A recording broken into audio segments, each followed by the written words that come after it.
BNP প্রশ্রয় দেয় না, চাঁদাবাজ বিএনপি প্রশ্রয় দেয় না। আমরা গর্ব করে বলি আমাদেরকে কেউ কিন্তু রাজাকার বলতে পারে না, পারে? বিএনপি কে কেউ পারে? কারণ বিএনপি মুক্তিযুদ্ধের দল, জনগণের পক্ষের দল।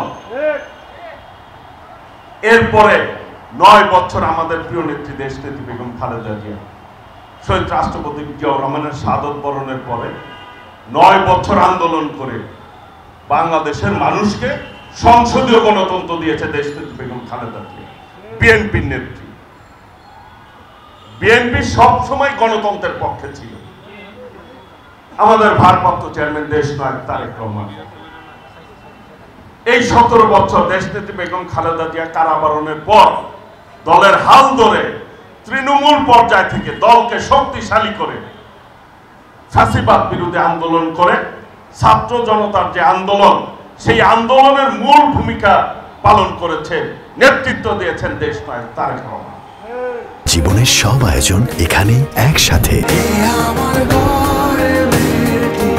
বিএনপি কখনোই বাংলাদেশের জনগণের সেন্টিমেন্টের বিপক্ষে বিএনপি যায় নাই।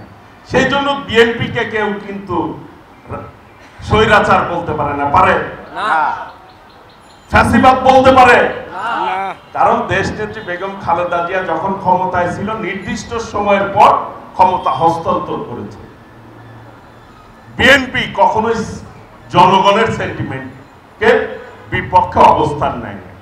আজকের বাস্তবতায় যদি আমরা চিন্তা করি, আজকে অনেকেই অনেক কথা বলে বিএনপি জনগণের দল, বিএনপিকে হুমকি দামকি দিয়ে কোনো লাভ হবে না, জনগণ থেকে বিএনপিকে বিচ্ছিন্ন করা যাবে না। আপনারা অনেকেই একটি দল কয়েকদিন আগে তাদের 71-এর ভূমিকার কারণে ক্ষমা চেয়েছে, প্রকাশ্যে ক্ষমা চেয়েছে না? 3 দিন 4 দিন আগে। কেন ক্ষমা চেতে হয়? জনগণের বিপক্ষে গিয়েছেন, অন্যায় করেছেন, সেই জন্য ক্ষমা চাচ্ছেন। আজকেও তারা এই নির্বাচন নিয়ে ষড়যন্ত্র করছে। 14 সালে আপনারা ভোট দিয়েছেন, ভোট দিতে পারছেন? 18 সালে পারছেন? 24 সালে পারছেন? পারেন নাই। জনগণ কিন্তু এখন ভোট দিতে চায়, ভোট দিতে চায় না, কারণ ভোট দিয়ে জনগণের প্রতিনিধিত্বকারী সরকার গঠন করতে চায়, যারা জনগণের কথা বলবে। এখন হাসিনাও ভোট ভয় পাইতো, এখন দানিং অনেকে ভোট দিতে ভয় পায়। কেন? জনগণের ক্ষমতা জনগণকে ফেরত দেন, জনগণ নির্ধারণ করবে আগামী দিনে রাষ্ট্র কে পরিচালনা করবে। ইতিমধ্যে দেখেন খুনি শেখ হাসিনার এক ওই ড্রাইভার কর্মচারী 400 কোটি টাকা দুর্নীতি করেছে। আর এখন 9 মাসে এই অনেক উপদেষ্টার এপিএসরা কারো 250 কোটি টাকা, কারো 150 কোটি টাকা, কারো 400 কোটি টাকা দুর্নীতি বের হয়েছে। কেন? দুর্নীতি করার জন্য কি ছাত্র জনতা রক্ত দিয়েছে? না। বাংলাদেশের মূল সমস্যা কিন্তু দুর্নীতি, দুর্নীতি মুক্ত। যেটা বিপি হানিফ বলছিল যে আপনাদের এই দাবি আদায়ের করার ক্ষেত্রে আমি আপনাদের কাছে কোনো টাকা চাইছি না, প্রকাশ্যে বলেছে। শহীদ রাষ্ট্রপতি জিয়াউর রহমান একজন সৎ ব্যক্তি ছিলেন, কাজেই দুর্নীতি বিএনপি প্রশ্রয় দেয় না, চাঁদাবাজ বিএনপি প্রশ্রয় দেয় না, সন্ত্রাসী বিএনপি প্রশ্রয় দেয় না। কাজেই আমরা গর্ব করে বলি আমাদের নেতা, আমাদের নেত্রী, আমাদের ভবিষ্যৎ নেতা দেশনায়ক তারেক রহমান।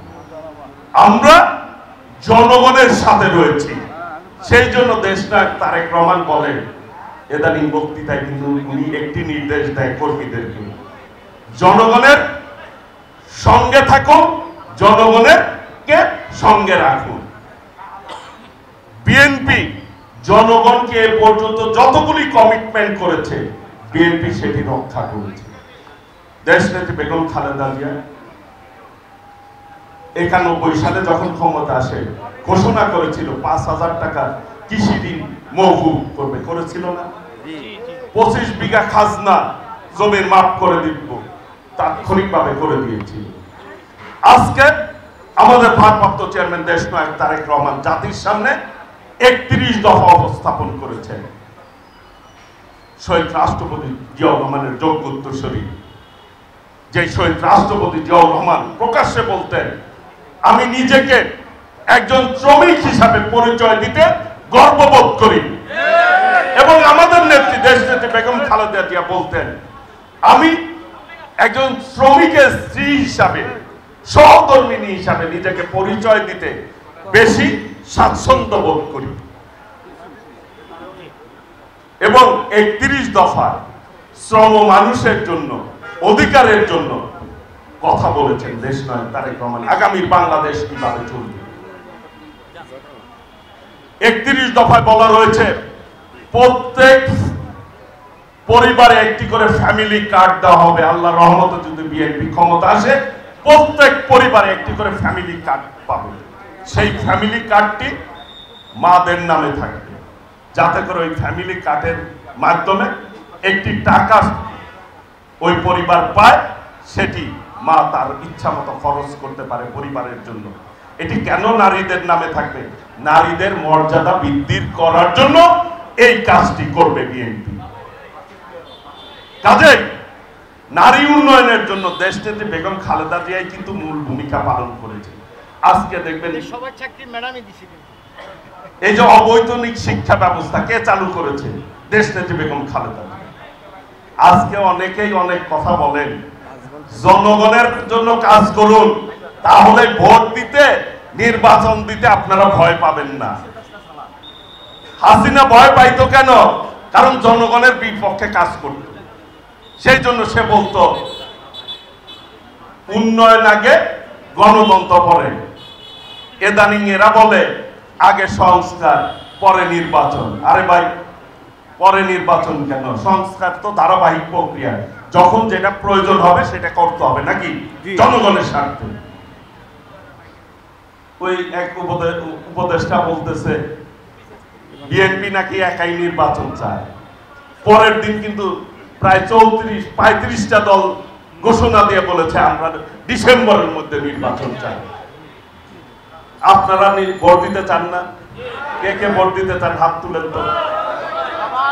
জনগণ ভোট দিয়ে তাদের পছন্দ মতো সরকার গঠন করতে চায়। কাজেই জনগণের ভাষা বুঝতে হবে। হাসিনা বুঝে নাই দেখে পালায় যাইতে বাধ্য হয়েছে। আপনারা যত তাড়াতাড়ি ভাষা বুঝবেন, তত তাড়াতাড়ি আপনাদের জন্য মঙ্গল হবে। আগামী দিনে আমরা সকলে মিলে ঐক্যবদ্ধভাবে এই দেশটিকে গড়ে তুলতে চাই। যেই জন্য দেশনায়ক তারেক রহমান গত সমাবেশে একটি স্লোগান দিয়েছেন, দিল্লি নয়, পিন্ডি নয়, নয়তো অন্য কোনো দেশ, সবার আগে বাংলাদেশ। আমরা বাংলাদেশকে বুকে ধারণ করে আমরা পথ চলতে চাই। এখানে ভাই ভাই হিসাবে সকলে মিলে ঐক্যবদ্ধভাবে আমরা এই দেশটিকে গড়ে তুলতে চাই। সেই জন্য সকলকে আবারও ধন্যবাদ জানিয়ে, মোবারকবাদ জানিয়ে, বিএনপি এই যে কয়টা দাবির কথা বলা হয়েছে, এই প্রত্যেকটি দাবি ইনশাল্লাহ পূরণের ব্যাপারে আমরা আমাদের পক্ষ থেকে সর্বোচ্চ সহযোগিতা করব ইনশাল্লাহ। এই আশা, এই প্রত্যয় ব্যক্ত করে, কারণ বিএনপি জনগণের দল এবং বিএনপি সকল সময় শ্রমিকদের পক্ষে ছিল। শ্রমিকদের অধিকার আদায়ের ব্যাপারে বিএনপি সকল সময় সোচ্চার ছিল। ইনশাল্লাহ আপনাদের সকল সমস্যার ব্যাপারে আমরা আমাদের দলের পক্ষ থেকে ইনশাল্লাহ সর্বোচ্চ সহযোগিতা আমরা করব। এবং এই যে বিপি মোহাম্মদ হানিফ আছে, সে সর্বোচ্চ আপনাদের জন্য করবে এবং আমরা তাকে সার্বিকভাবে সহযোগিতা করব। আরেকটি কথা বলে আমি আমার বক্তব্য শেষ করতে চাই, ঐক্যবদ্ধ থাকতে হবে। শহীদ রাষ্ট্রপতি জিয়াউর রহমানের মূল থিম ছিল, চিন্তা ছিল ঐক্যবদ্ধ বাংলাদেশ। শেখ মুজিব দ্বিধাবিভক্ত বাংলাদেশ করেছিল, আর শহীদ রাষ্ট্রপতি জিয়াউর রহমান 19 দফা দিয়ে জাতিকে ঐক্যবদ্ধ করেছিল এবং বাংলাদেশি জাতীয়তাবাদী রাজনীতি করেছিল যে আমরা এই ভূখণ্ডে যারা রয়েছি সকলে মিলে ঐক্যবদ্ধভাবে পথ চলব। আমরা জাত ভেদ কোনো কিছু আমরা আলাদা করে দেখব না, সকলে মিলে ঐক্যবদ্ধভাবে আমরা এই দেশটিকে গড়ে তুলব। দেশ নায়ক তারেক রহমানও কিন্তু 31 দফায় র্যাম্বো নেশনের কথা বলেছে, জাতীয় সরকারের কথা বলেছে। আমরা সকলে মিলে এই দেশটিকে গড়ে তুলব। সেই জন্য সকল কর্মচারী ভাইদের মধ্যেও কিন্তু ঐক্যবদ্ধ থাকতে হবে। আগামী দিনে ঐক্যবদ্ধভাবে আমরা এই বাংলাদেশ টেলিযোগাযোগ শ্রমিক কর্মচারী ইউনিয়ন সকলে যাতে ঐক্যবদ্ধ থাকে, এক কাতারে থাকে, সেই ব্যাপারে পদক্ষেপ গ্রহণ করার আহ্বান জানিয়ে সকলকে ধন্যবাদ জানিয়ে আমি আমার বক্তব্য